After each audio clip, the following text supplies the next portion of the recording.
Live from Southwest Florida's morning news source. This is Fox 4 News Rising. Well, if your dog's a little bit unruly, doesn't quite like to listen, sit, stand, all that good stuff, don't worry. We've got Patrick Logue from Barkbusters with us, and he brought along his canine companion, Jake.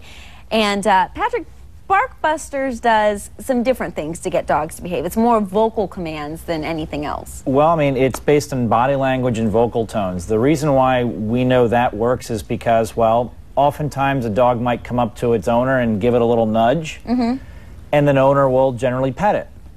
So you need to ask yourself, well, who initiated that? Fair to say that in life, leaders get to initiate and subordinates respond.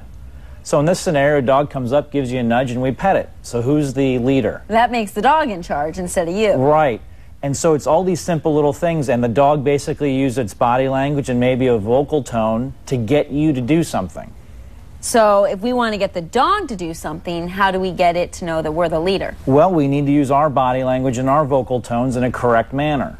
As an example, if a dog is, we all see dogs on TV and they get all big and puffy, and their hair stands up and they get big and they're growling and they're mean, and that's a correction.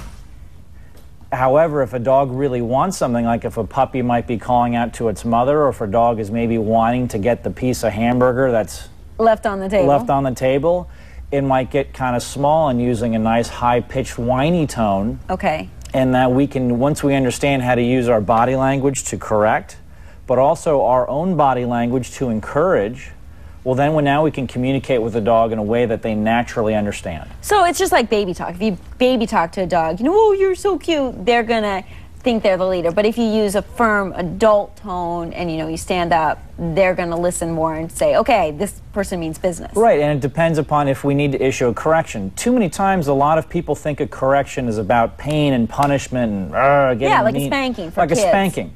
But if I were to say that today is Saturday, what would you tell me? It's a day off. It's a day off, but moreover, it's not Saturday, is it? Right. So it's not Saturday. Well, that's a correction. So if my dog is doing something that he should not be doing, I'm going to get kind of big and I'm going to growl at him. Because... And by growl, you mean an actual grrr. All it is just a small correction. But if he's doing something that we like him to do, well, then we'll praise him and we'll use our baby tone to encourage him. So, all right, can we get Jake all riled up here and just see that real I don't quick? think that's to be any problem. Jake, come on, let's play.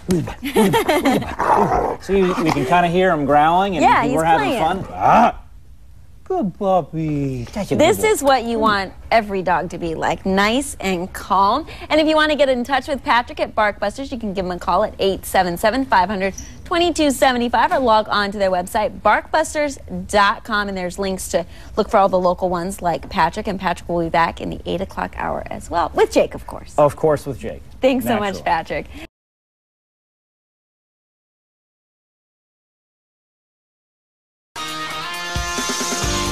Live from Southwest Florida's morning news source.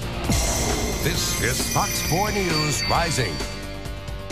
Well, don't you just wish your dog would do this when there's so much commotion going on, studio cameras, lights, microphones, and the dog's just calm as a cucumber?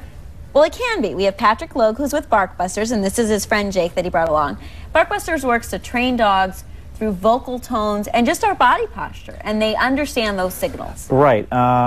Dogs get us to do things every single day. Think about the times where a dog might get up and go to a slider. Well, as a human, we might get up and go let it out. But the dog didn't give us a clicker or a treat to get us to let the dog out, did he? So by using your body language and your voice tones properly, which is the same way dogs communicate with us, well, then we can have a better relationship with them and really start to grow the aspects of love and respect mutually.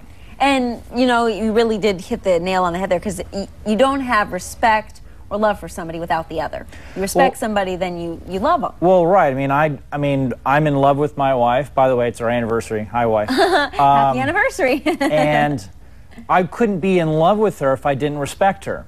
And some of the people I speak with on the phone and see in the street, they really need to look at, does my dog respect the rules of my house? Well, if one of the rules is you don't mind it if your dog barks and charges the front door and jumps up all over people or pees in the house and stuff like that. Mess. And makes a mess and is just really destructive, well then yeah. But most people don't want their dog to do those things. But if the dog doesn't respect you and the rules of your house, how can it ever grow to love you? I think the best example of this really is to just show it and how these vocal tones work. So can we get Jake excited? Jake, I think it's pretty easy to get him started. Come on, buddy. Let's get it. Come on. All right. Let's get it. Jake's all ready to play. He's having a good time. Now you can calm him down like that. And there he goes. Boy.